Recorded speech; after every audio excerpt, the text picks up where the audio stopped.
धन्यायोध्या दशरथ नृपः सा चा माता च धन्या धन्यो वंशो भवो यत्र रामावतारः धन्यो वाणी कविवर्मुखे राम नामः प्रपन्नः धन्यो लोकः प्रतिदिनमसो रामवृत्तं शृणोति। जी हाँ, विक्रम संवत 2080 पौष शुक्ल द्वादशी के दिन अयोध्या जी में भव्य दिव्य और नव्य श्री राम मंदिर की प्राण प्रतिष्ठा हुई है।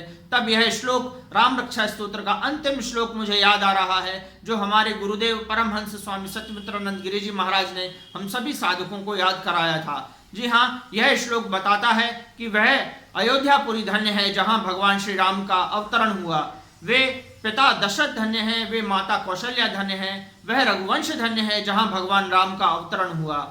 और वे कवि वाल्मीकि जी धन्य हैं जिन्होंने भगवान राम के शरणागत होकर उनकी कविता का गान किया। और वे सभी अनुयायी धन्य हैं, वे सभी अनन्य भक्त धन्य हैं जो भगवान श्री राम का गुणानुवाद निरंतर सुनते रहते हैं, श्रवण करते रहते हैं। जी हाँ, वे सभी धन्य हैं। ऐसी अयोध्या धन्य है। और गोस्वामी तुलसीदास जी ने तो भगवान राम को क्या प्रिय है इसके लिए बहुत स्पष्ट और सरल शब्दों में कहा, राम ही केवल प्रेम पियारा जान लेहु जो जान निहारा। भगवान राम को सांसारिक वस्तुएं प्रिय नहीं, वो तो हम समर्पित कर ही देंगे, कर ही देना चाहिए, कर ही देते हैं, क्योंकि उनकी कोई बहुत अधिक महत्वता नहीं। महत्वता भगवान राम को अगर कुछ प्रिय है, सर्वाधिक प्रिय है, तो वह है प्रेम। आंखों से बहते हुए आंसू, प्रेमाश्रु कल अनवरत बह चले थे, जबकि प्राण प्रतिष्ठा का दिव्य भव्य अवसर हम लोगों के समक्ष उपस्थित हुआ तो संतों के हृदय के भाव उद्गार उनकी आंखों की अश्रुधारा के रूप में प्रवाहित हो रहे थे। जी हाँ, वे संत जिन्होंने ताउम्र जिंदगी भर साधना की, तपस्या की कि अयोध्या जी में दिव्य भव्य मंदिर बने।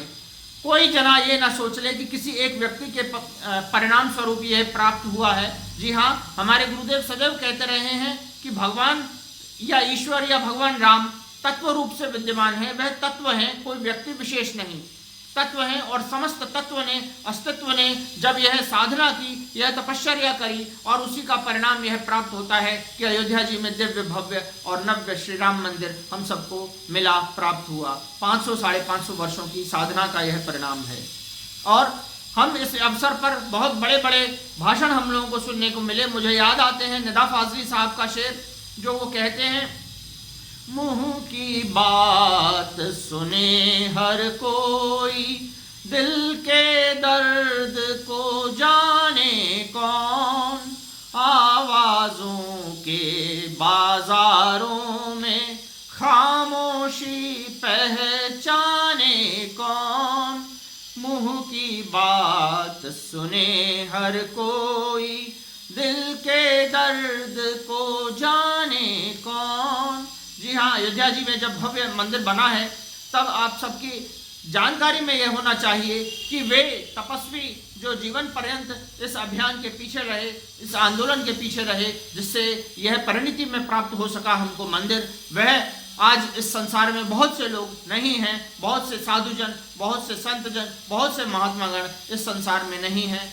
और उनकी तत्वतः उनकी अनुभूति, उनका प्रेजेंस, उनका अस्तित्व आज भी विद्यमान है और वह हम सबको मार्गदर्शन देता रहेगा। हमें याद आते हैं कबीरदास जी के वह वाणी, जो वह कहते हैं, एक राम दशरथ का बेटा, एक राम घट घट में लेटा, एक राम का सकल पसारा, एक राम सब जग से न्यारा। जी हाँ, भांति भांति के राम हैं। वह राम है जो दशरथ जी का बेटा है, वह अयोध्यापुरी का जिसमें उनका जन्म होता है, वे राम हैं। वे राम हैं जो घट घट में व्याप्त हैं, वे राम हैं जो अस्तित्व में सर्वत्र व्याप्त हैं, यहाँ भी और ब्रह्मांडों के पार भी। जिसे गोस्वामी तुलसीदास जी कहते हैं, सोई राम व्यापक ब्रह्म भुवन निकाय पति माया धनी,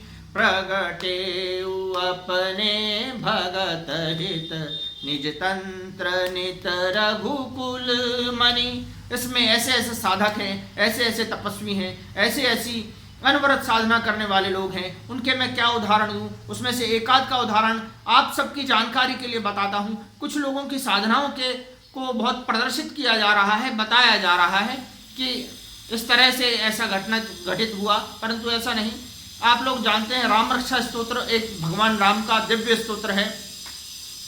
आज भी ऐसे महापुरुष विद्यमान हैं जो गत जन्म में भी राम रक्षा स्तोत्र का पाठ करते थे और आज भी राम रक्षा स्तोत्र का पाठ कर रहे हैं। क्यों?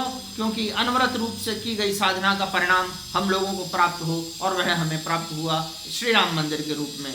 शब्दों को विराम। आप सब में व्यापक परमात्मा को प्रणाम। जय श्री राम।